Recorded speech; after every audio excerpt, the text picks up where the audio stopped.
Welcome everyone once again in world of chemistry, or you can say in transition elements.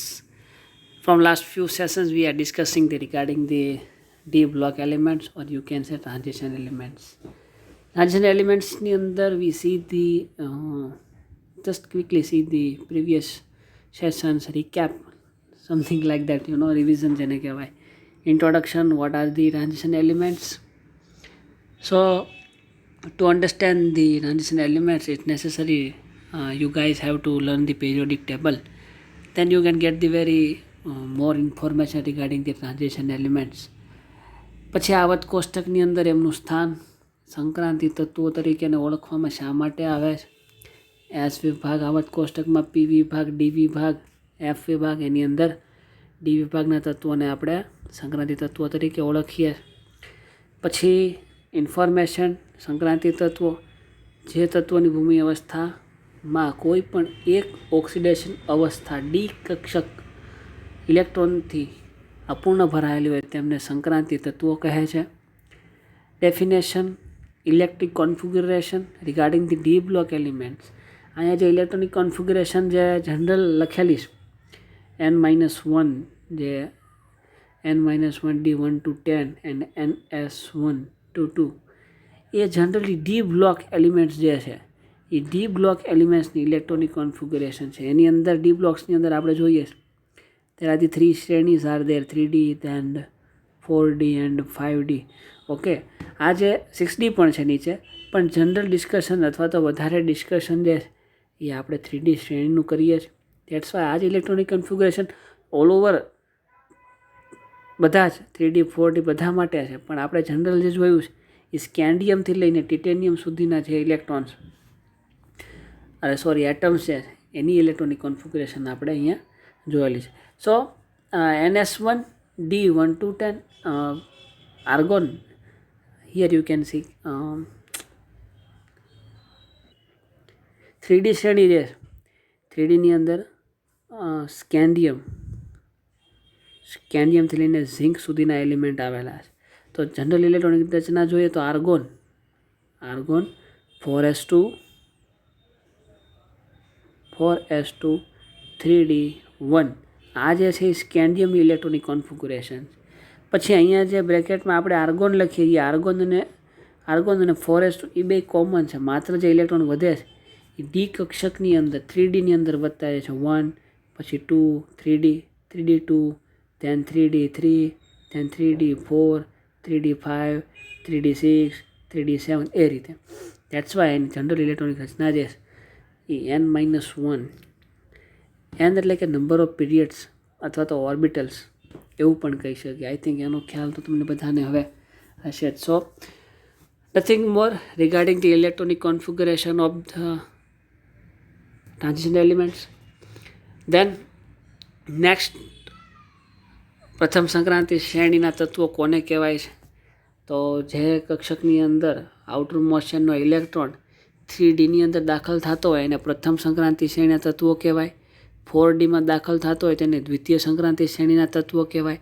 5Dની અંદર દાખલ થતો હોય તેને તૃતીય સંક્રાંતિ શ્રેણીના તત્વો તરીકે ઓળખવામાં આવે છે. દેન we are see the some physical properties regarding the D block elements.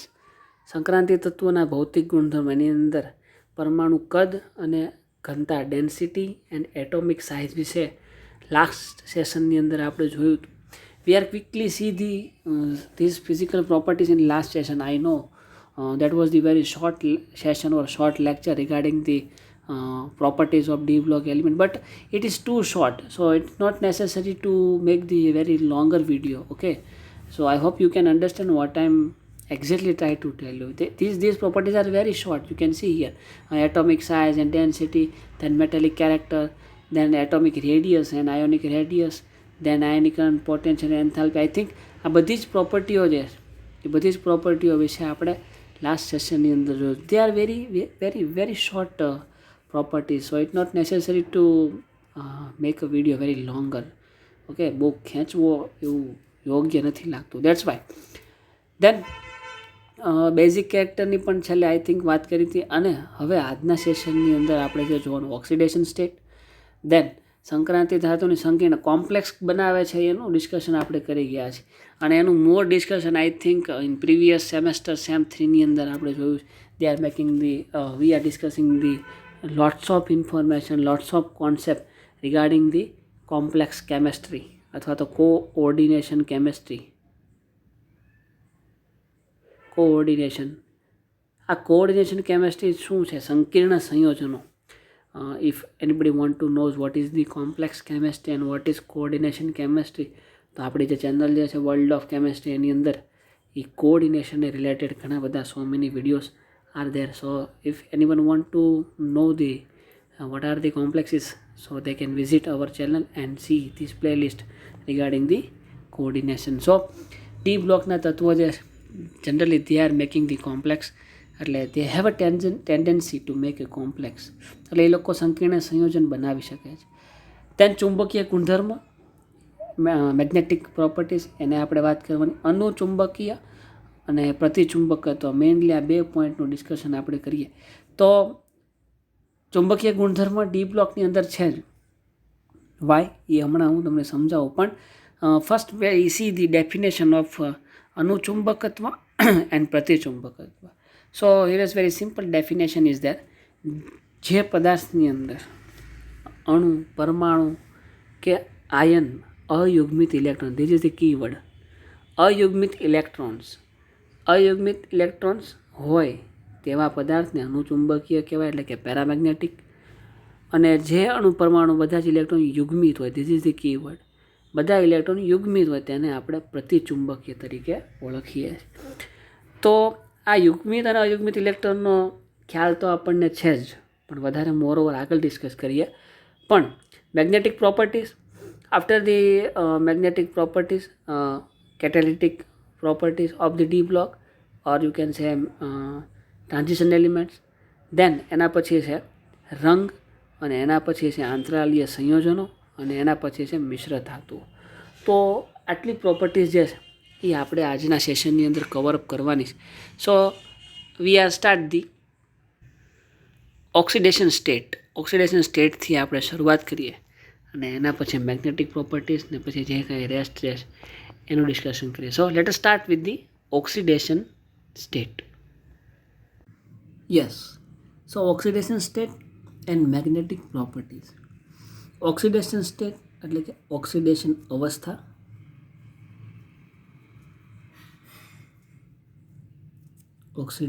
અવસ્થા અને મેગ્નેટિક એટલે કે ચુંબકીય ગુણધર્મો જેની હમણાં આગળ આપણે જોયું ઓક્સિડેશન અવસ્થા જે છે એને સંયોજકતા પણ કહેવામાં આવે છે વેલેન્સીસ એવું પણ કહી શકાય for example sodium plus one આ પ્લસ વન જે છે એ સોડિયમનો ઓક્સિડેશન આંક પણ છે અને એની વેલેન્સી પણ છે એ જ રીતના hydrogen plus one potassium plus one in short પેલો સમૂહ જે આખો છે hydrogen lithium sodium potassium rubidium caesium અને ફ્રાન્સિયમ આ સમૂહ એક છે એસ બ્લોકની અંદર સમૂહ એક એટલે આ બધા જ એની આઉટર મોસ્ટ શેલની અંદર કેટલા ઇલેક્ટ્રોન હશે એક જ ઇલેક્ટ્રોન હશે તો આ બધાની જે સ્ટેબલ સ્ટેટ અથવા તો ઓક્સિડેશન અવસ્થા અથવા સંયોજકતા કેટલી થાય +1 બધાની ઉપર +1 જે છે બેલેન્સી અથવા ઓક્સિડેશન અવસ્થા આપણને જોવા મળે છે કેમ +1 તો કે બાહ્યતમ કક્ષામાં એક ઇલેક્ટ્રોન રહેલો અને એક ઇલેક્ટ્રોનનું દાન કરીને બંધ બનાવે છે દેટ્સ વાય અને એક ઇલેક્ટ્રોન એને દૂર કરો it's very easy for them એક ઇલેક્ટ્રોન દૂર કરવો એમના માટે બહુ જ સરળ છે દેટ્સ વાય દેન એ જેની બેલેન્સી એ જેની ઓક્સિડેશન અવસ્થા હવે જે ઓક્સિડેશન અવસ્થા અથવા સંયોજકતા જે એ આપણે ડી બ્લોક એલિમેન્ટની અંદર જોવાની છે તો એમાં જનરલી આપણે કઈ શ્રેણીનો અભ્યાસ કરીએ 3D શ્રેણીનો 3D શ્રેણી જે છે એ સ્કેન્ડિયમથી લઈને ઝિંક સુધી ઇલેક્ટ્રોનિક કન્ફિગ્યુરેશનની જો વાત કરું તો સ્કેન્ડિયમનો પરમાણુ ક્રમાંક 21 આર્ગોન 4s2 3d1 અને એઝ યુ નો તો હવે તમને બધાને ખબર છે કે આ જે ડી કક્ષક છે એની અંદર ધીરે ધીરે ઇલેક્ટ્રોન આ રીતે વધતા જાય છે. તો આ ડીલે ઇલેક્ટ્રોન જે વધતા જાય આઉટર મોસ્ટ શેલમાં સ્કેન્ડિયમથી લઈને ઝિંક સુધી થાય એને આપણે ડી પ્રણાલી તરીકે ઓળખીએ છીએ. તો એ બધા જ સ્કેન્ડિયમથી લઈને ઝિંક સુધીની ઇલેક્ટ્રોનિક રચનામાં ખાલી ડીની અંદર ઇલેક્ટ્રોન ઇન્ક્રીઝ થતા જાય છે, જેને હું ડી સિસ્ટમ તરીકે ઇટ મીન્સ કે ડી સિસ્ટમ તરીકે ઓળખીએ છીએ. તેનું આ રીતે લખી શકું D1 સ્કેન્ડિયમ માટે D1, than D2, D3, D4, D5, then D6, D7, D8, D9 અને D10. This is the D10 પ્રણાલી અથવા તો D10 સિસ્ટમ. જનરલ લખવું તેને લખાય D1 to 10 આ રીતે લખી શકાય. ઇન શોર્ટ આ ડી પ્રણાલી ડી સિસ્ટમ્સ. આ સિસ્ટમ ક્યારે હોય? સ્કેન્ડિયમ, ટિટેનિયમ, વેનેડિયમથી એઝ ઇટ ઇઝ ઝિંક સુધી આપણે પહોંચી જાય ત્યારે. બટ સ્કેન્ડિયમ જે છે એની ઓક્સિડેશન અવસ્થા જનરલી સ્કેન્ડિયમ જે છે એ +2 તરીકે આપણને જોવા મળે. ધેન ક્રોમિયમ જે છે એ આપણને +3 અવસ્થામાં જોવા મળે છે. ઝિંક આપણને +2 અવસ્થામાં જોવા મળે છે. Fe આપણને +2 +3 અવસ્થાની અંદર આ બે અવસ્થામાં સ્ટેબલ હોય. ઝિંક +2 અવસ્થામાં સ્ટેબલ હોય. મેગ્નીઝની વાત કરું તો મેગ્નીઝ +2, મેગ્નીઝ +5 અને મેગ્નીઝ +7. આ +7 જે છે એનું સ્ટેબલ સ્ટેટ છે મેગ્નીઝનું. નિકલ જે છે નિકલ આપણને +2 સ્ટેટમાં જોવા મળે. કોબાલ્ટ પણ આપણને +2 સ્ટેટની અંદર જોવા મળે. જનરલી આ બધા જ જે મેં અહીંયા ઓક્સિડેશન અવસ્થા અથવા તો જે સંયોજકતા જે લખેલી એ એમના બધા જ મેટલ આયનની સ્ટેબલ ઓક્સિડેશન અવસ્થા છે. જનરલી આની અંદર જે એ આપણને વધારે સ્ટેબલ જોવા મળે છે. વેનેડિયમ એસિટીઝ વેનેડિયમ +2 તરીકે પણ હોય, +3 તરીકે પણ સ્ટેબિલિટી ધરાવે છે અને +5 સુધી પણ સ્ટેબલ ધરાવે છે. બરાબર. તો આ જેટલી જ વેલેન્સીસ અથવા તો ઓક્સિડેશન સ્ટેટ મેં લખેલા છે એ બધા જ મેટલ્સ આયનના સ્ટેબલ સ્ટેટ છે. ઇટ મીન્સ કે આ બધા જ આ વેલેન્સી અથવા તો આ ઓક્સિડેશન સ્ટેટની અંદર સ્ટેબિલિટી ધરાવે, હાઈએસ્ટ સ્ટેબિલિટી ધરાવે છે. બરાબર. સો એમના ઓક્સિડેશનને આપણે આ રીતે રિપ્રેઝેન્ટ કરીએ છીએ. +2 આઈ થિંક બધાને ખ્યાલ છે. Four example we have a chromium જે છે એનો એટોમિક નંબર છે 24. ઇલેક્ટ્રોનિક કોન્ફિગ્યુરેશન લખશું તો થશે અહીંયા આર્ગોન 4s2 3d4. આપણે વાત કરવાની છે ક્રોમિયમ +3ની. We have to discuss the chromium +3. પણ આ તો ખાલી ક્રોમિયમ છે. તો આ જે ઇલેક્ટ્રોનિક કોન્ફિગ્યુરેશન લખ્યું છે એને આપણે according to valence bond theory આવી રીતના લખી શકીએ. Chromium 24 argon 4s2. આ 4s2 ને હું આ રીતના દર્શાવી શકું. 1 electron, 2 electron, then 3d4 1 2 3 4 and 5. 4 electron 1 2 3 અને આ 4. વેલેન્સ બોન્ડ થિયરી પ્રમાણે અને આ રીતના દર્શાવી શકાય. આ જે પદ્ધતિ છે એને આપણે કહીએ છીએ ભૂમિ અવસ્થા અથવા ધરા અવસ્થામાં ક્રોમિયમ જે છે એની ઇલેક્ટ્રોનિક રચના આપણને આવી જોવા મળે છે. પણ આપણે અહીંયા ક્રોમિયમનું કામ નથી. વી have to discuss Cr+3 chromium +3. So Cr+3 જે છે +3 તો એની અંદર કેટલા ઇલેક્ટ્રોન છે? તો કે ખાલી ક્રોમિયમ હતું એમાં 24 ઇલેક્ટ્રોન્સ હતા. Cr+3ની વાત કરો પ્લસ અહીંયા મૂકેલું છે. ઇટ મીન્સ કે ઇલેક્ટ્રોનનું દાન કરે છે. કેમિસ્ટ્રીમાં એવો નિયમ છે જે ઇલેક્ટ્રોનનું દાન કરે એની પર પ્લસ વીજભાર, જે એક્સેપ્ટ કરે એની ઉપર ઋણ વીજભાર. +3 ઇટ મીન્સ 3 ઇલેક્ટ્રોનનું દાન કરેલું છે. 24માંથી 3 ઇલેક્ટ્રોન છે. It means there is a 21 electron.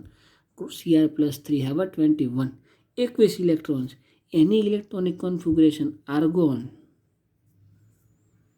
+3 electron દાન કરેલા. ઇલેક્ટ્રોન દાન ક્યાંથી કરશે? આઉટર મોસ્ટ શેલમાંથી. આઉટર મોસ્ટ શેલ આપણી પાસે કયો છે?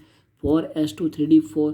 એ આઉટર મોસ્ટ શેલ એમાંથી 2 ઇલેક્ટ્રોન એસમાંથી અને 1 ઇલેક્ટ્રોન જે છે એ આપણને ડીમાંથી મુક્ત થતો જોવા મળે છે. તો તો આપણે એ લખી શકીએ 4s0 3d3 4s0. હા, આઈ નો તમને એવું થશે કે સર આપણે તો આ ક્રોમિયમની ઇલેક્ટ્રોનિક કોન્ફિગરેશન લખીએ તો એમાં તેવું લખીએ argon 4s2 3d 4s1 3d5. એસનો જે એક ઇલેક્ટ્રોન છે એને આપણે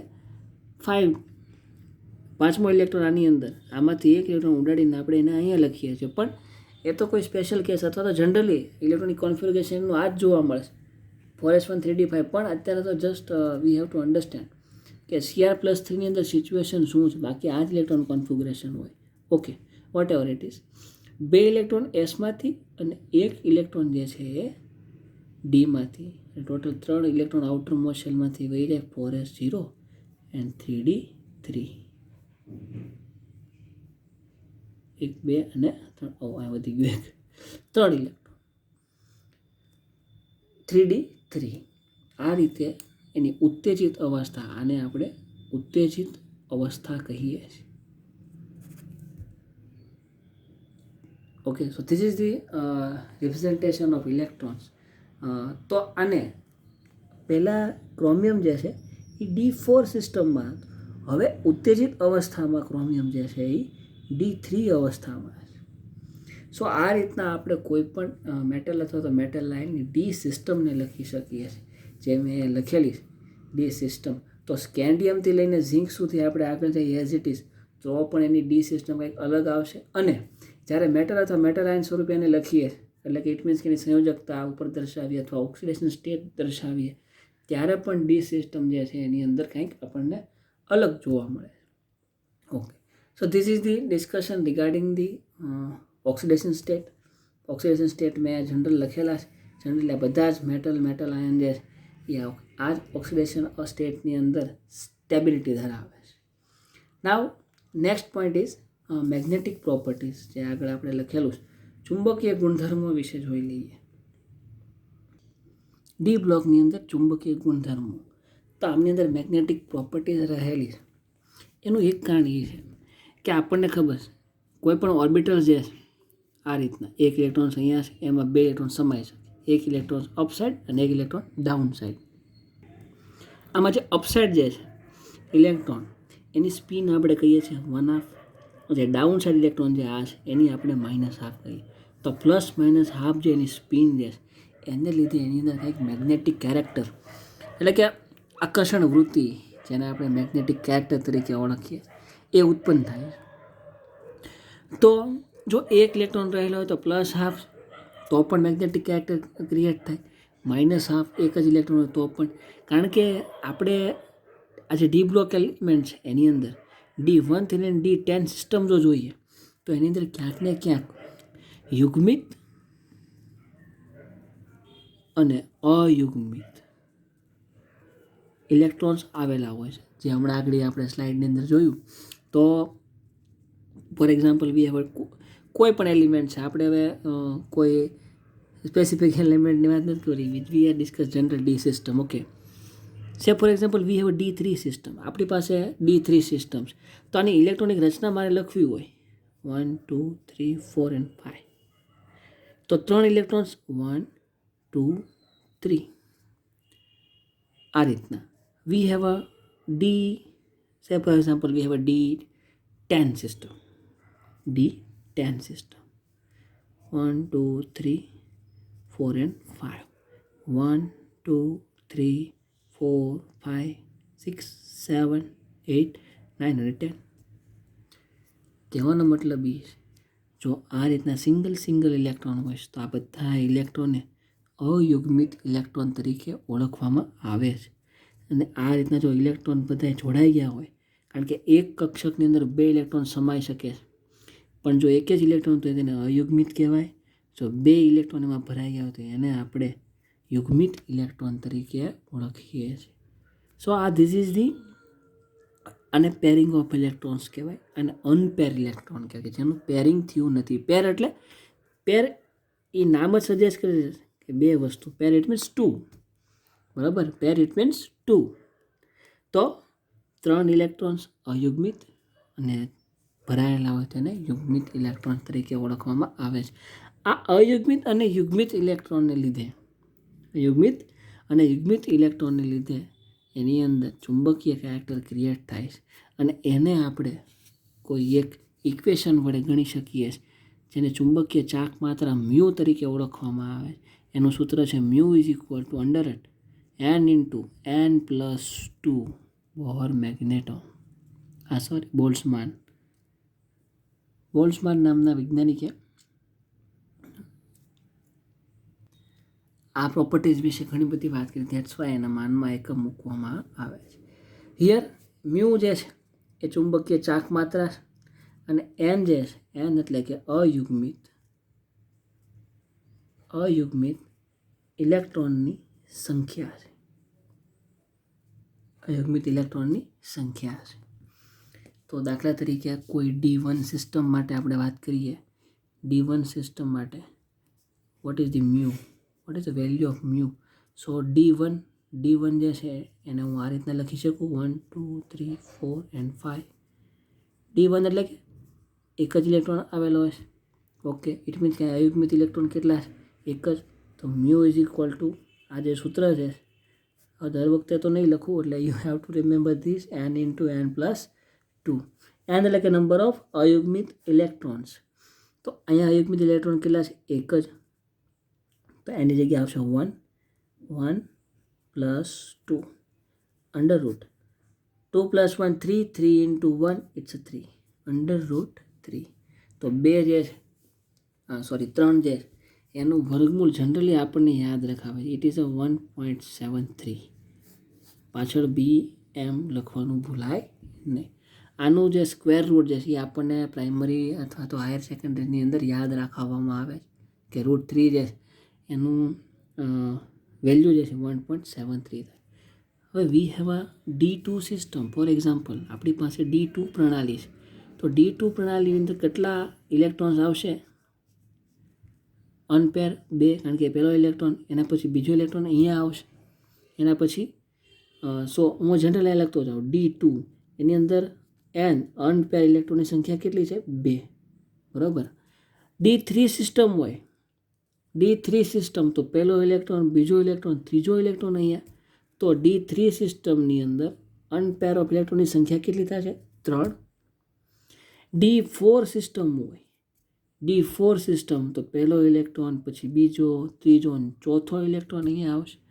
તો આજે હિયર D4 સિસ્ટમ થાય એમાં નંબર ઓફ અનપેર ઇલેક્ટ્રોન. ઓકે, પેર એટલે કે યુગ્મિત અને અનપેર એટલે કે અયુગ્મિત. યુગ્મિત અને અયુગ્મિત અને ઇંગ્લિશમાં પેર અને અનપેર કહેવાય. તો નંબર ઓફ અનપેર ઇલેક્ટ્રોન કેટલા થશે? D4માં 4. બરાબર. પછી D5 તો પહેલો, બીજો, આપણે તમારે અલગ અલગ એક્ઝામની અંદર પૂછાય તો તમારે અલગ અલગ ડેરિવેશન કરીને બતાવવાના છે, પણ આ તો મારે તમને સમજાવવાનું. ધેટ્સ વાય હું એક જ આકૃતિની અંદર સમજાવું, પણ તમારે D2 માટે અલગ દોરવાનું, આ રીતના ગણતરી કરવાની. એ જ રીતના D3, 4, 5 અપ ટુ 10 સુધી ઇલેક્ટ્રોનિક રચના લખવાની આ રીતે, અને આ સૂત્ર મૂકીને ગણતરી પણ કરવાની. સો D5 માટે પહેલો ઇલેક્ટ્રોન અહીંયા આવશે, બીજો, ત્રીજો, ચોથો અને પાંચમો ઇલેક્ટ્રોન્સ અહીંયા આવશે. તો D5ની અંદર નંબર ઓફ અનપેર ઇલેક્ટ્રોન્સ કેટલા છે? 5. હવે D6 સિસ્ટમ માટે વાત કરીએ. D6 માટે તો 5 ઇલેક્ટ્રોન આ રીતના આવશે, પણ છઠ્ઠો ઇલેક્ટ્રોન જે છે એ અહીંયા દાખલ થશે 6. તો આની અંદર અનપેર ઓફ ઇલેક્ટ્રોન્સ કેટલા થશે? 1 2 3 અને 4. આ 4 જ કક્ષામાં ઇલેક્ટ્રોન અયુગ્મિત છે. અહીંયા તો ઇલેક્ટ્રોનનું પેરિંગ થઈ ગયું, એટલે હવે આને ગણવામાં આવશે નહીં. Okay, remember this thing. આ વસ્તુ મગજમાં રાખો. 6 ઇલેક્ટ્રોન, છઠ્ઠો ઇલેક્ટ્રોન અહીંયા દાખલ થાય એટલે આ કક્ષકનું પેરિંગ થઈ ગયું. હવે જે વધે છે 1 2 3 4 એ જ અનપેર છે. એટલે 4 ઇલેક્ટ્રોન કેવા છે? અયુગ્મિત. તો 4 આપણે એક વખત આવી ગયા છે. હા, અહીંયા જુઓ 4. તો આની D6 માટેની તમે વેલ્યુ ગણશો. D6 એમાં અનપેર કેટલા આવશે? 4. એ જ રીતના D7 તો છઠ્ઠો ઇલેક્ટ્રોન, સાતમો ઇલેક્ટ્રોન અહીંયા આવશે D7 માટે. તો હવે આ 2 કેવી થઈ ગઈ? યુગ્મિત. 2 યુગ્મિત, આ 3 અયુગ્મિત. તો 3 D7 માટે આવશે. આગળ વધો. 8 ઇલેક્ટ્રોન્સ, તો અહીંયા 8મો ઇલેક્ટ્રોન અહીંયા આવશે. તો જો 1 2 3 3 ઇલેક્ટ્રોન જે છે પેરિંગ થઈ ગઈ, 2 જ અયુગ્મિત છે, તો D8 આવશે. D8 આવશે. 9 માટે 9 ઇલેક્ટ્રોન અહીંયા આવશે, એટલે એક જ ઇલેક્ટ્રોન કેવો છે? અયુગ્મિત, એટલે D1 જેવું થશે, એમાં એક જ. તો એવું કહીએ કે D1ની અંદર n ઇઝ ઇક્વલ ટુ 1 અને D9ની અંદર પણ n ઇઝ ઇક્વલ ટુ 1. અને છેલ્લે D10, તો એ કોમન સેન્સની વાત છે કે D10 હોય ત્યારે બધી જ કક્ષા ઇલેક્ટ્રોનથી ભરાય જાય, એટલે બધી જ કેવી થઈ જાય? યુગ્મિત જો બધી થઈ જાય તો D10 માટે આ મ્યુ એની વેલ્યુ કેવી આવશે? 0. કેમ? કારણ કે એની અંદર એક પણ ઇલેક્ટ્રોન અયુગ્મિત નથી. અને આપણે આ અયુગ્મિત ઇલેક્ટ્રોનનું જ કામ છે, કારણ કે સૂત્રની અંદર n બરાબર શું છે? અયુગ્મિત ઇલેક્ટ્રોનની સંખ્યા. હવે જો આ n જ ન રહે, અયુગ્મિત ઇલેક્ટ્રોન જ ન રહે, તો mu is equal two 0. Mu is equal two 0 આપણે કહી શકીએ. સો ઇટ મીન્સ કે તમારે જો મ્યુની ગણતરી કરવી હોય, mu is equal to √n into n plus 2, કોઈ પણ સિસ્ટમ માટે 2 થી 3 6 7 8 આગળ જોયું 1, તો જનરલી 5 સુધી ગણશો પછી તો નંબર ઓફ અનપેર સંખ્યા જે છે એ રિપીટ થતી જોવા મળે છે. આગળ તમે અહીંયા જોયું એમ. સો આને તમે આ રીતના ગણી શકો. Mu is equal two for example D2 અને D8 બે પ્રણાલી હરખી થશે, કારણ કે D2 અને હું આ રીતના દોરું 1 2 3 4 અને 5, એમાં D2 એમાં 1 અને 2 ઇલેક્ટ્રોન જે છે આ રીતના આવેલા હોય. એ જ રીતના D8 હું દોરું તો એની અંદર 8 ઇલેક્ટ્રોન, પહેલો ઇલેક્ટ્રોન, આ બીજો, આ ત્રીજો, આ ચોથો, આ 5, આ 6, આ 7 અને આ 8. અહીંયા 2 ઇલેક્ટ્રોન અનપેર છે, અહીંયા 2 ઇલેક્ટ્રોન કેવા છે? અનપેર. એટલે કે અયુગ્મિત. તો બેની અંદર 2 ઇલેક્ટ્રોન અનપેર છે, તો આ બેની ચુંબકીય ચાક માત્ર મ્યુની વેલ્યુ કેવી આવે? સરખી. દેટ્સ વાય મેં આ બધાને સાથે લખેલા છે. Okay, you can try it with your self. તમે તમારી રીતે પણ ગણી શકો છો. ગયા સેમેસ્ટરની અંદર કહેતો તો એ જ વાત કે this is the just swimming pool. અમે તમને તરતા શીખવાડી શકીએ, પણ સમુદ્ર તો તમારે જ પાર કરવાનો. એક એક્ઝામ્પલ અહીંયા હું આપું, બાકીના બધા તમે તમારી જાતે સોલ્વ કરો. Than and then you can get the knowledge and lots of information regarding the any topic. Okay, so here D2 D8 બે માટે મ્યુની વેલ્યુ કેવી આવશે? સરખી, કારણ કે બેની અંદર 2 જ ઇલેક્ટ્રોન અનપેર.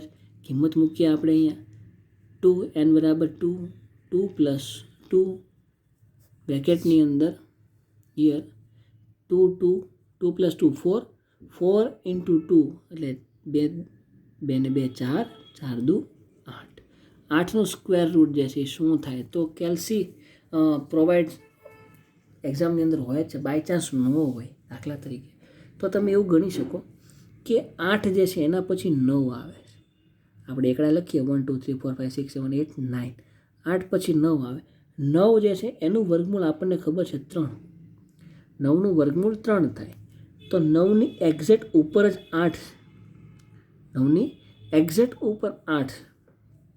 તો આપણે એવું કહી શકીએ કે એનો જવાબ જે છે એ 3 કરતાં ઓછો આવતો હોય છે. √8નો જવાબ 3 કરતાં ઓછો, કારણ કે 8 પછી 9, 9નો જવાબ 3 છે, તો 8નો જવાબ જે છે લગભગ એના કરતાં ઓછો. કેટલો? એપ્રોક્સ 2.83 આવતો હોવો જોઈએ, એવું આપણે કહી શકીએ. બરાબર.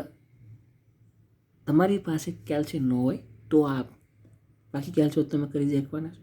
તો આ જસ્ટ એક કેલ્ક્યુલેશન છે કે 8 પછીની સંખ્યા જે છે. દાખલા તરીકે હજી એક એક્ઝામ્પલ આપું કે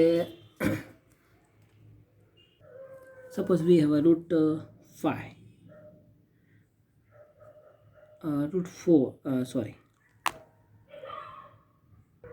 √3. Suppose we have √3.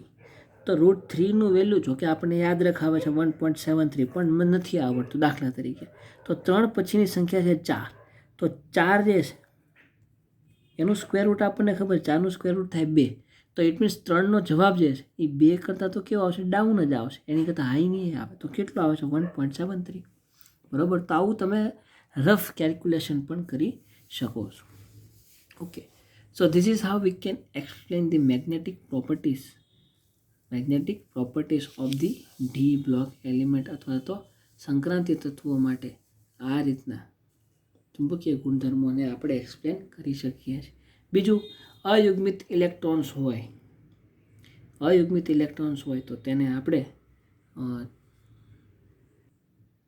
પેરામેગ્નેટિક ચુંબકત્વ ધરાવે એટલે કે પ્રતિચુંબકીય કહી શકીએ.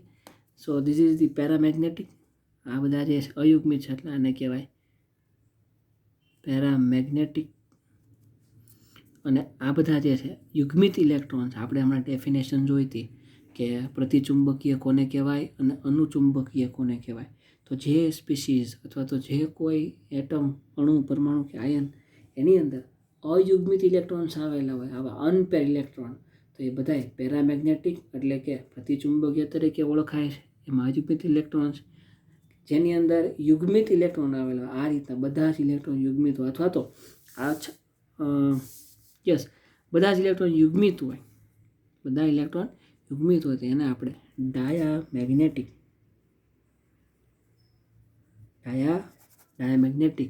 એટલે કે અનુચુંબકીય ગુણધર્મ ધરાવે છે એવું આપણે કહી શકીએ. તો this is the magnetic properties. આ ચુંબકીય ચાક માત્રા, પેરામેગ્નેટિક અને ડાયામેગ્નેટિક, વેરી ઇમ્પોર્ટન્ટ થિંગ. અયુગ્મિત ઇલેક્ટ્રોન્સ એ પેરામેગ્નેટિક, યુગ્મિત electrons diamagnetic. You have to remember this thing. So this is the magnetic property of the transition elements, or you can say Sankranti તત્વોના ચુંબકીય ગુણધર્મો. Now let's see the some another properties જે બાકી છે એ જોઈ લઈએ ફટાફટ. આંતરાલીય સંયોજનો, આપણે જે હમણાં આગળ પ્રોપર્ટીઝ જોઈ, મેગ્નેટિક પ્રોપર્ટીઝ, પછી રંગ અને ઓક્સિડેશન અવસ્થા, એના પછીની નેક્સ્ટ પ્રોપર્ટી જે છે એ છે આંતરાલીય સંયોજનો. આંતરાલીય સંયોજન મીન્સ કે ડ્યુરિંગ ધી, આપણે જેમ કોઈ રાસાયણિક, આપણી સિમ્પલ ડેફિનેશન જોઈને દેવી તો આપણે એવું કહી શકીએ, જ્યારે કોઈ રાસાયણિક પ્રક્રિયા બને, એ રાસાયણિક પ્રક્રિયાની અંદર આપણી મુખ્ય નિપજ હોય. સે for example, we have a one chemical reaction like A + B, એમાંથી આપણને મળે છે D. પણ આ પ્રોસેસ જે છે કંઈક આ રીતે થતી હોય, A + B એ બેનું કોમ્બિનેશન થાય ત્યારે એમાંથી પહેલાં C બનશે અને એમાંથી પછી આપણને મળશે D. તો અહીંયા જે મધ્યસ્થ નિપજ તમે આને ઓળખો, એવી કંઈક સિચ્યુએશન ડી બ્લોકની અંદર થતી હશે એવું આપણે કહી શકીએ. That's why they can make internal complexes એવું આપણે કહી શકીએ. આંતરાલીય સંયોજનો એટલે એક પોઈન્ટ આ છે. બીજો પોઈન્ટ એ છે કે આઈ થિંક સોલિડ સ્ટેટની અંદર આપણે એવું ભણીએ છીએ અથવા તો તમને એવો ખ્યાલ હશે કે જ્યારે કોઈ પણ સોલિડ સબસ્ટન્સ NaClનો અણુ હોય આપણી પાસે કે બીજો કોઈ પણ અણુ હોય, એની અંદર એનો કોઈ સ્પેસિફિક શેપ હોય જેને આપણે BCC તરીકે ઓળખીએ છીએ. અમુક જે છે એ FCC તરીકે હોય, અમુક CCC તરીકે હોય, અમુક HCP તરીકે હોય. Hexagonal close packing, face centre cubic, body centre cubic અને આ સેન્ટ્રલમાં. તો આ જે સ્પેસિફિક શેપ જે એને લીધે એની અંદર આપણને અમુક ક્ષતિ જોવા મળે છે. આઈ થિંક તમે લોઅર સ્ટાન્ડર્ડની અંદર ફ્રેન્કલ ક્ષતિ, શોર્ટકી ક્ષતિ, આ બધી ક્ષતિઓ વિશે ભણીને આવો છો. તે ક્ષતિની અંદર આપણે એવું ભણીએ છીએ કે suppose V have a one cubic, આપણી પાસે કોઈ આવો એક ક્યુબ છે, સે ફોર એક્ઝામ્પલ આવો કોઈ ક્યુબ છે, આ ક્યુબ NaClનો છે. તો જો અહીં NaClના પાર્ટિકલ્સ જે જગ્યાએ આ રીતે ગોઠવાયેલા હોય છે ત્યારે એની જ્યારે આપણે 1 ડાયમેન્શન 2 ડાયમેન્શનની અંદર ગોઠવણી કરીએ, ફોર એક્ઝામ્પલ આ એક મોલેક્યુલ છે, એની બાજુમાં બીજો છે, એની બાજુમાં ત્રીજો, 4, 5, આ જે છે 1 ડાયમેન્શન ગોઠવણી થાય. 2 ડાયમેન્શનની અંદર એને હું આ રીતના ગોઠવી શકીશ, બરાબર. This is 2 dimension. 3 ડાયમેન્શનની અંદર શું સિચ્યુએશન, તો આ રીતના તો અહીંયા હોય જ, બરાબર. પણ એવું વિચારી શકીએ કે આની ઉપર પણ આ રીતના એક લેયર આવેલું છે. તો ઇન શોર્ટ પોઈન્ટ અહીંયા એ છે સમજાવવાનો કે જ્યારે આ બે પોઈન્ટ્સ ભેગા થાય છે એકબીજા સાથે, અહીંયા જ્યારે આ 2 અથવા તો 4 ડોટ્સ ભેગા થાય છે આ રીતના, એક અહીંયા હોય, એક એક્ઝેક્ટ એની બાજુમાં હોય અને એક અહીંયા હોય દાખલા તરીકે. તો આ સિચ્યુએશનની અંદર અહીંયા જે વોઇડ્સ ઊભું થાય છે, અહીંયા જે ખાલી જગ્યા ઊભી થાય છે અહીંયા, એને ક્ષતિ તરીકે ઓળખવામાં આવે છે. તો એ વોઇડ્સની અંદર બીજો કોઈ ધન આયન અથવા તો ઋણ આયન જે છે ત્યાં આવી શકે છે અને કાંઈક કેમિકલી એનું બિહેવિયર ચેન્જ થાય ને રાસાયણિક પ્રક્રિયા થઈ શકે. આવું બધું સોલિડ સ્ટેટની અંદર આવે છે. તો અહીંયા જે વસ્તુ ફોર્મ થાય છે એને પણ અલ્ટિમેટલી અથવા તો ડાયરેક્ટલી ઇનડાયરેક્ટલી આપણે આંતરાલીય સંયોજન તરીકે ઓળખી શકીએ. તો એવી કંઈક વાત જે છે એ ટ્રાન્ઝિશન એલિમેન્ટની અંદર જોવા મળે છે. Why so let us see. સંક્રાંતિ ધાતુઓની સ્થિતિમાં પરમાણુ ચોક્કસ સ્ફટિક રચનામાં ગોઠવાયેલા હોય છે. ઓકે, આપણને ખબર છે સોલિડના મુખ્ય બે પ્રકાર, ઘન પદાર્થ જે એના મુખ્ય બે પ્રકાર છે, એક સ્ફટિકમય અને એક અસ્ફટિકમય. તો જે ક્રિસ્ટલાઇન સબસ્ટન્સ જે છે, હમણાં જે મેં આંકડે ક્યુબ દોર્યો તો એ કોઈ ક્રિસ્ટલ સ્ફટિકનો હોય છે. એ એવા સ્ફટિકની અંદર જ્યારે આપણે ધન આયન અને ઋણ આયનની ગોઠવણી કરીએ ત્યારે એના આપણે આગળ વાંચીએ કે આવી ગોઠવણી અંદર પરમાણુ વચ્ચે કોઈ ચોક્કસ પોલાણનો અવકાશ રહે છે. જે મેં તમને આગળ હમણાં દોરીને સમજાવ્યું કે આ રીતના આ બે એટમ્સ ને ત્રીજો એટમ્સ આ રીતના ગોઠવાયેલો હોય તો અહીંયા બેની વચ્ચે અહીંયા જે છે એ આપણને કંઈક જગ્યા જોવા મળે છે, જેને આપણે વોઇડ્સ, ઇંગ્લિશમાં એને વોઇડ્સ કહેવાય અને ગુજરાતીની અંદર એને અહીંયા પોલાણ, બરાબર, એને પોલાણ શબ્દ વાપર્યો. તો એ જે પોલાણ છે એની અંદર અવકાશ, શૂન્ય અવકાશ હોય. તેથી નાના કદના પરમાણુઓ જેવા કે કાર્બન છે, નાઇટ્રોજન, ઓક્સિજન, બોરોન, એ બધાનો એટોમિક નંબર ઓછો છે. સ્કેન્ડિયમથી લઈને ઝિંક સુધી જાઓ તો પરમાણુ ક્રમાંક 21, 22, 23, 24 એવી રીતના વધતો જાય. જ્યારે હાઇડ્રોજનનો એટોમિક નંબર 1, કાર્બનનો 6, નાઇટ્રોજનનો 7, બોરોનનો 5. ઇટ મીન્સ કે જે સ્કેન્ડિયમથી લઈને ઝિંક સુધીના એટોમિક નંબર છે એની સામે આ બધાનો પરમાણુ ક્રમાંક નાનો છે. તો આવા બધા પરમાણુઓ જે છે એ ઓલા પોલાણની અંદર સહેલાઈથી ગોઠવાય છે અને જે કંઈ સંયોજન બને છે તેને આંતરાલીય સંયોજન તરીકે ઓળખવામાં આવે છે, જેનું મેં તમને આગળ સમજાવ્યું કઈ રીતે મળે. અને આ એની પ્રોપર ડેફિનેશન છે કેમિકલી, ઓલી આપણી સિમ્પલ ને સાદી ભાષામાં હતી. નેક્સ્ટ પોઈન્ટ કે જે આ પોલાણ જે છે એમાં ગોઠવેલા નાના કદના અધાતુ પરમાણુઓ અને ધાતુ પરમાણુ વચ્ચે રાસાયણિક બંધ બનતો નથી. તેથી આવા સંયોજનોમાં ઘટકોનું પ્રમાણ નિશ્ચિત હોતું નથી. ઇટ મીન્સ કે આમાં ચોક્કસ આપણે ન કહી શકીએ. કોઈ મેટલની સાથે જ્યારે હાઇડ્રોજન જોડાયેલો હોય, કોઈ મેટલ્સ વોઇડ હોય આ રીતના, એટલે કે પોલાણ એની અંદર, ત્યારે એની અંદર બોન્ડ ફોર્મેશન નથી થતું. એટલે આપણે એવું ન કહી શકીએ કે કેટલા હાઇડ્રોજન, કાર્બન એ કોઈ મેટલ સાથે જોડાયેલા છે. તેથી આંતરાલીય સંયોજનો જે છે એ હકીકતમાં બિન પ્રમાણિત અથવા તો બિન તત્વયોગમિતિ સંયોજનો હોય છે. અચ્છા, તત્વયોગમિતિ એટલે ઇટ મીન્સ કે આપણે કોઈ રિએક્શન લખીએ છીએ એમાંથી આપણને સામે મળે છે બી, બરાબર. આ તત્વયોગમિતિ ઇટ મીન્સ કે તમે અહીંયા દાખલા તરીકે 2 મોલ્સ ઓફ એ લીધેલું હોય અને જસ્ટ અ સેકન્ડ હિયર આ એ છે, એમાંથી તમને નિપજ મળી બી. તો જનરલી કેમેસ્ટ્રીનો નિયમ એવો છે, જેટલા પ્રક્રિયકો તમે અહીંયા લો, 2 મોલ પ્રક્રિયકો લીધા હોય તો તમને નિપજ અહીંયા કેટલી મળવી જોઈએ? 2 મોલ જ મળવી જોઈએ, બરાબર. પછી તત્વયોગમિતિ ઇટ મીન્સ કે બે બાજુના તત્વોને સરખા કરવા. ફોર એક્ઝામ્પલ, જસ્ટ સમજવા માટે કે આ હાઇડ્રોજન છે પ્લસ આ ઓક્સિજન છે, એમાંથી આપણને મળે છે H2O. હવે આ રિએક્શન લખેલી છે એની તત્વયોગમિતિ તો કે બે બાજુ પરમાણુઓની સંખ્યા સરખી છે, યસ ઓર નોટ? તો answer is not. Why? Because here is 1 hydrogen, here is 2 hydrogen, અહીંયા 1 હાઇડ્રોજન છે, અહીંયા 2. તો we have to put 2 in front of H. Hની આગળ આપણે 2 મૂકવા પડે. તો અહીંયા 2 હાઇડ્રોજન છે, અહીંયા 2 હાઇડ્રોજન છે, અહીંયા ઓક્સિજન છે, અહીંયા એક જ ઓક્સિજન. આને આપણે રાસાયણિક પ્રક્રિયાને બેલેન્સ કરી એવું જનરલી ઓળખીએ કે કોઈ રાસાયણિક પ્રક્રિયાને બે બાજુથી બેલેન્સ કઈ રીતે કરાય, તો સમથિંગ લાઈક ધીસ. આને કેમિસ્ટ્રીની અંદર તત્વયોગમિતિ તરીકે ઓળખવામાં આવે છે. પણ આ વસ્તુ જે છે એ આવા આંતરાલીય સંયોજન જે છે એની અંદર પોસિબલ નથી. આ જે આંતરાલીય સંયોજનો છે એની અંદર એવું પોસિબલ નથી. દેટ્સ વાય એ બધા જ સંયોજનો છે એ બધા સંયોજનો બિન તત્વયોગમિતીય સંયોજનો છે. દેન એ જે પોલાણમાં ગોઠવેલા અધાતુ પરમાણુના આધારે તેમને હાઇડ્રાઇડ, કાર્બાઇડ, નાઇટ્રાઇડ અને બોરાઇડમાં વર્ગીકૃત કરવામાં આવે છે. આ બધા જ સંયોજનો છે એનું ફિલહાલ તો એટ પ્રેઝન્ટ સિચ્યુએશન આપણે કામ નથી. અને હર હંમેશ હું કહું છું કે if we have a time, થોડો ઘણો ટાઈમ વધશે, then we discuss regarding the hydrides, carbide, nitrides. પણ આઈ થિંક તમે આઈક્યુ કરો છો એટલે આઈક્યુની અંદર ક્યારેક કાર્બનવાળા, દાખલા તરીકે CO3-2, તમે એવું કહો કે આપેલ કમ્પાઉન્ડની અંદર CO3-2 હાજર છે, it means it's one type of કાર્બનિક સંયોજન, કાર્બાઇડવાળું જ કહેવાય. Okay, let's forget it.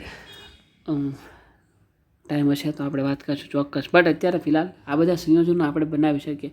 General definition hydride it's means કે એની અંદર હાઇડ્રોજન કન્ટેનિંગ સંયોજન હોય એને આપણે હાઇડ્રાઇડ તરીકે ઓળખીએ. કાર્બન હોય કાર્બાઇડ, નાઇટ્રોજન કન્ટેનિંગ તત્વો હોય એને આપણે નાઇટ્રાઇડ, સમથિંગ લાઇક દેટ એની ડેફિનેશન આપી શકીએ. નેક્સ્ટ, સ્ફટિક રચનાના પોલાણમાં ગોઠવાયેલા આજે આ કાર્બન, નાઇટ્રોજન, હાઇડ્રોજનની જે છે એવા અધાતુ પરમાણુની હાજરીને લીધે ધાતુની લાક્ષણિક ગુણધર્મોમાં નોંધપાત્ર ફેરફાર જોવા મળે છે. એ બધા જે ફેરફાર છે એ પ્રેક્ટિકલી જોવા પડે. That's why here is not mention. Okay, then next point, next, yes, here is some correction. Here is not a Pilan, it's a Poland. Okay, અહીંયા some correction, it's a Poland. Okay, પોલાણમાં રહેલા જે નાના કદના અધાતુ પરમાણુ એ ધાત્વિક બંધના મુક્ત ઇલેક્ટ્રોનને આકર્ષે છે. મેટાલિક કેરેક્ટર, ઇટ મીન્સ કે એસ બ્લોક જેવું કેરેક્ટર ધરાવે છે. એ આઉટર મોસ્ટના ઇલેક્ટ્રોનને તરત જ દાન કરી શકે. એટલે એની અંદર જે બંધ બને એને ધાત્વિક બંધ તરીકે ઓળખાય. ધાતુ સાથે જે બંધ હોય એટલે એના ઇલેક્ટ્રોન જે છે જે આ બાહ્યતમ કક્ષામાં હોય, દાખલા તરીકે સ્કેન્ડિયમ છે તો સ્કેન્ડિયમ એની ઇલેક્ટ્રોનિક રચના જનરલ છે આર્ગોન. અહીંયા આર્ગોન, અહીંયા છે sorry 1 second, yes, argon 4s2 3d1. આ જે છે એ સ્કેન્ડિયમની ઇલેક્ટ્રોનિક કોન્ફિગ્યુરેશન. તો ધાત્વીય કક્ષાનું ઇલેક્ટ્રોન એટલે આઉટર મોસ્ટ શેલમાં D1 એ ઇલેક્ટ્રોન જે છે સ્કેન્ડિયમનો, અને સ્કેન્ડિયમ ધાતુ છે. તો આ જે નાના કદના અધાતુ પરમાણુઓ જે છે એ આ જે મુક્ત ઇલેક્ટ્રોન છે એને આકર્ષે છે. તેનાથી શું થાય? તેનાથી જે ધાત્વિક બંધના મુક્ત ઇલેક્ટ્રોનને સ્થગિત થવાથી બંધની પ્રબળતા વધે છે. એટલે ટૂંકમાં ઇન શોર્ટ ત્યાં બોન્ડિંગ બને છે, એટલે બંધ જે છે એ પ્રબળ બને છે, એવું આપણે કહી શકીએ. So this is how we can make the આંતરરાષ્ટ્રીય સંયોજનો. એનો ઉપયોગ જે છે ઓજારો, યંત્ર સામગ્રી, વાહનો બનાવવામાં થાય છે. આવા સંયોજનોને કોઈ ચોક્કસ અણુસૂત્ર હોતા નથી. પણ દાખલા તરીકે એક્ઝામ્પલ મેં તમને આપેલું Mn3C, Cr3C2, Fe3C. તમે આને બેલેન્સ કરવા જાઓ તો ઇટ ઇઝ ક્વાઇટ ડિફિકલ્ટ ને. નાઇટ્રોજન જે છે નાઇટ્રોજનની આઉટર મોસ્ટ શેલની અંદર આપણને ખબર છે 5 ઇલેક્ટ્રોન હોય, અને કેમિકલ બોન્ડિંગ આપણને ખબર છે 5 ઇલેક્ટ્રોન આઉટર મોસ્ટ શેલમાં હોવાથી એ 5 બંધ બનાવી શકે નાઇટ્રોજન, બરાબર. પણ અહીંયા તો વેનેડિયમ એક જ જોડાયેલો છે, Vn, બરાબર. તો આવું કાંઈ કેમેસ્ટ્રીમાં એકેય સૂત્ર છે જ નહીં, બરાબર. મેક્સિમમ એને 3 બંધ તો બનાવેલા હોવા જોઈએ ને વેનેડિયમ સાથે, બરાબર. તો અહીંયા 2, 4, 6, 7 અને 8 ઇલેક્ટ્રોન અષ્ટક પૂરું થાય. પણ એવું કાંઈ આમાં છે જ નહીં. એટલે અહીંયા એવું લખેલું છે કે એને કોઈ ચોક્કસ અણુસૂત્ર હોતા નથી. સો this is the one of the physical property of transition element. then next property જે છે very important property for us, for the all the human being, મિશ્ર ધાતુઓ. મિશ્ર ધાતુઓ એટલે જે આપણે ઓજારો, યંત્ર સામગ્રી, વાહનો તેમજ ઘર વપરાશના વાસણો માટે વપરાતી ધાતુમાં જરૂરી સખ્તાઈ, વાહકતા, ધન્યતા એટલે તણાવ શક્તિ, ક્ષારનો પ્રતિકાર જેવા ગુણધર્મો આવશ્યક છે. એટલે જે આપણે ઘરમાં અને રેગ્યુલર રેગ્યુલર જીવનમાં જે ધાતુઓનો ઉપયોગ કરીએ છીએ એમાં અમુક મજબૂતાઈ હોવી જોઈએ, સખ્તાઈ હોવી જોઈએ, એની વાહકતા હોવી જોઈએ, તન્યતા, ક્ષારણ પ્રતિકારક એટલે એનું ઝડપથી ક્ષારણ ન થવું જોઈએ. એ બધા ગુણધર્મો હોવા જરૂરી છે. કોઈ પણ શુદ્ધ ધાતુમાં વ્યવહારમાં ઉપયોગી આવા બધા જ ગુણધર્મો સુમેળ હોતા નથી. ઇટ મીન્સ કે બધી જ ધાતુઓની અંદર આવું જોવા મળતું નથી. તેથી વ્યવહારમાં શુદ્ધ ધાતુઓને બદલે 2 અથવા વધારે ધાતુ તત્વોમાંથી બનાવેલી મિશ્ર ધાતુઓ વાપરવામાં આવે છે. તો મિશ્ર ધાતુનો કોન્સેપ્ટ સૌ પ્રથમ હ્યુમ અને રોથરી નામના વૈજ્ઞાનિકોએ આવા ઉપયોગી સુમેળવાળી મિશ્ર ધાતુઓ મેળવી, જે નીચે પ્રમાણેના નિયમો રજૂ કર્યા. એટલે કે in short, if any somebody wants to make આવી રીતના મિશ્ર ધાતુ બનાવી હોય તો એના માટે આ બે વૈજ્ઞાનિકે અમુક નિયમો આપ્યા છે. ત્યારથી some certain rules to make this type of metals. First જે છે કે મિશ્ર ધાતુમાં રહેલા તત્વોમાં પરમાણુ કદ વચ્ચે 15% કરતાં વધારે તફાવત ન હોવો જોઈએ. એટલે તમે જે કાંઈ એલિમેન્ટ્સ તમે લીધેલા two make this type of complex metal મિશ્ર ધાતુ બનાવવા માટે, તો એ જે તમે એટમ્સ લઈને જે ધાતુ બનાવશો અથવા તો એમાંથી કોઈ વસ્તુ બનાવો, દાખલા તરીકે લોખંડ જે છે, લોખંડની અંદર આપણને ખબર છે Fe હોય છે, આયન. તો એનું કદ જે છે, પછી એના સાથે બીજું જે કાંઈ તમે એને એડ કરો કે જેથી અમુક વર્ષો સુધી લોખંડ એની એ જ પોઝિશનમાં રહે, એને ક્ષારણ ન લાગે, એવા જે કાંઈ ફેરફારો કરીને મોડિફાઈ કરીને બનાવો તો એના માટે પણ બીજા કંઈક એટમ્સ જોશે, બીજા કંઈક કેમિકલ્સ જોશે. તો એની અંદર 15% કરતાં વધારે તફાવત ન હોવો જોઈએ. તે નેક્સ્ટ પોઈન્ટ છે કે મિશ્ર ધાતુ માટે વપરાતા શુદ્ધ ધાતુ તત્વોની સ્ફટિક રચનામાં પરમાણુની ગોઠવણી જુદી જુદી ન હોવી જોઈએ. ઇટ મીન્સ કે કોઈ તમે BCC સિમ્પલ અન્ડરસ્ટેન્ડિંગ, આ માત્ર જાણકારી કે BCC કોમ્પ્લેક્સ અથવા BCC સ્ફટિક પ્રણાલી તમે લીધેલી હોય તો એનું કોમ્બિનેશન જે છે ઓલમોસ્ટ BCC સાથે જ થવું જોઈએ. પછી તમે BCC અને FCC you can not make it. I think એવું કહેવા માગે છે, બરાબર. સ્ફટિક રચના જે એ બધા જ પરમાણુઓની એક સરખી હોવી જોઈએ, જુદી જુદી ન હોવી જોઈએ. દેન મિશ્ર ધાતુમાં રહેલા ધાતુ તત્વોના સંયોજકતા કોષ, ઇટ મીન્સ કે આઉટર મોસ્ટ શેલમાં ઇલેક્ટ્રોનિક રચનામાં મોટો તફાવત ન હોવો જોઈએ. ઇટ મીન્સ કે ઇલેક્ટ્રોનિક રચનાની અંદર જો ઇલેક્ટ્રોન વધે અથવા ઘટે તો જે છે એ શેલની અંદર જ રહેવા જોઈએ, બીજા શેલની અંદર બહાર ન વયા જવા. ફોર એક્ઝામ્પલ કે કોઈ ઇલેક્ટ્રોન જે છે ત્રીજા શેલમાં, તો ત્રીજા શેલમાં આપણને ખબર છે 3s 3p અને 3d આવે. હા, આજના લેક્ચરની અંદર થોડુંક બહારના એનિમલ્સ પણ ઇન્વોલ્વ છે, એને પણ ઘણું ખરું સમજાઈ ગયું છે ને એકનું એક રિપીટ થાય છે એટલે એ લોકો કંટાળી ગયા કે હવે આ બધું એકનું એક આવે છે, હવે એ રહેવા દો. પણ it is necessary, it's a part of your syllabus. That's I think આ બધી જ વસ્તુ તમને ખબર જ છે. ત્રીજો શેલ તો ઇલેક્ટ્રોન જે છે ત્રીજા શેલમાં જ રહેવો જોઈએ, ચોથા શેલની અંદર ન જવો જોઈએ. દેટ્સ વાય એવું કીધેલું છે કે કે સંયોજકતા કોષની ઇલેક્ટ્રોન રચનામાં મોટો તફાવત ન હોવો જોઈએ. ઇલેક્ટ્રોન જે છે, દાખલા તરીકે કોઈ એલિમેન્ટ તમે લીધું 3p1 છે, 3s2 3p1 છે, અને કોઈ નેક્સ્ટ તમે લ્યો એમાં એવું હોઈ શકે કે 3s2 3p6 3d1, પણ ઇલેક્ટ્રોન છે તો ત્રીજા શેલમાં જ, બરાબર. તો અહીંયા એવું કહે છે કે ઇલેક્ટ્રોનની રચનામાં બહુ મોટો તફાવત ન હોવો જોઈએ. જો આ નિયમોનું પાલન થાય તો 2 કે વધારે ધાતુ તત્વોના ગુણધર્મોવાળી મિશ્ર ધાતુ જે છે એને બનાવી શકાય. દાખલા તરીકે આ શ્રેણીની અંદર, એટલે કે જે આપણે 3Dની વાત કરીએ એની અંદર ક્રોમિયમ, મેગ્નીઝ, આયર્ન, કોબાલ્ટ, નિકલ જેવી ધાતુઓના પરમાણુ કદ વચ્ચેનો તફાવત 2% કરતાં પણ ઓછો છે, તથા આ તત્વોના સંયોજકતા કોષમાં ઇલેક્ટ્રોન રચનાનો તફાવત પ્રમાણમાં ઘણો ઓછો જોવા મળે છે. તેથી આ તત્વો તેમના જુદા જુદા પ્રમાણવાળી સંખ્યાબંધ મિશ્ર ધાતુઓ બનાવે છે. ઇલેક્ટ્રોનિક રચનાની જો અહીંયા વાત કરી કે એની અંદર ઇલેક્ટ્રોનિક રચનાનો તફાવત જે છે એ બહુ ઓછા પ્રમાણમાં, ઓછો તફાવત. કારણ કે તમે વિચાર કરો, ક્રોમિયમ જે છે એની અંદર આઉટર મોસ્ટનો ઇલેક્ટ્રોન દાખલ દાખલ શેમાં થાય છે 3Dમાં જ, બરાબર. મેગ્નીઝમાં દાખલ થશે E3Dમાં, Fe આયર્નનો E3Dમાં, I3Dમાં, અહીંયા 3Dમાં, બરાબર. દાખલા તરીકે ક્રોમિયમ જે છે એની અંદર 4 3D4, મેગ્નીઝ જે છે એમાં 3D5, આયર્ન જે છે એમાં 3D6, કોબાલ્ટ જે છે એમાં 3D7, નિકલ જે છે એમાં 3D8. તાત્પર્ય કહેવાનું એ છે કે ઇલેક્ટ્રોન વધે છે પણ શેલ મૂકીને બહાર નથી જતા, બરાબર. ચોથા શેલની અંદર એક ઇલેક્ટ્રોન નથી જતો. જે ઇલેક્ટ્રોન વધે છે અલ્ટિમેટલી ક્યાં વધે છે? Dની અંદર જ વધે. ધેટ્સ વાય આ જે એનો ઉપયોગ આપણે મિશ્ર ધાતુઓ બનાવવા માટે કરી શકીએ છીએ. દેન એલ્યુમિનિયમ, મેગ્નેશિયમ જેવી ધાતુઓ, આ ધાતુ તત્વો એ સંક્રાંતિ ધાતુઓ સાથે મિશ્ર ધાતુ બનાવી શકતી નથી. કારણ કે હ્યુમ અને રોચના નિયમનું પાલન નથી થતું. પહેલો જ પોઈન્ટ અથવા તો લાસ્ટ પોઈન્ટ કહે છે કે મિશ્ર ધાતુમાં જે ઇલેક્ટ્રોનિક રચનાની વાત કરી, જે આ થર્ડ પોઈન્ટ કે ઇલેક્ટ્રોનિકમાં રચનામાં બહુ વધારે તફાવત ન હોવો જોઈએ, એ જ અહીંયા ફૂલફિલ નથી થતો.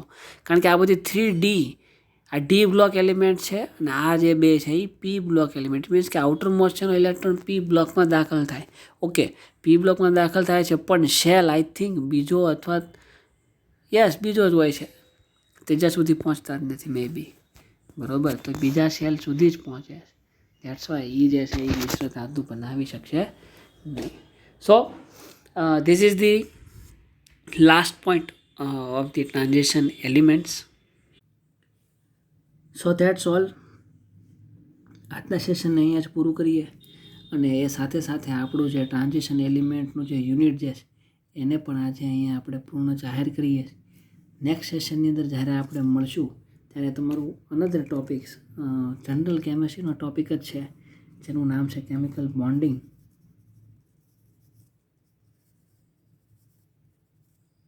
Chemical bonding and hybridisation. Chemical bonding અને હાઇબ્રિડાઇઝેશન જે પોઈન્ટ છે એને આપણે નેક્સ્ટ સેશનમાં જ્યારે મળશું ત્યારે ડીપથી ડિસ્કસ કરશું. એના માટે જે કોઓર્ડિનેશન કેમેસ્ટ્રી, ફરીથી હું તમને કહું છું, કોઓર્ડિનેશન કેમેસ્ટ્રી જે આપણે આગળના સેમેસ્ટરની અંદર જોયું છે, એ કોઓર્ડિનેશન કેમેસ્ટ્રી સ્ટાર્ટ કરતાં પહેલાં I am discussing the so many things regarding the chemical bonding and hybridization.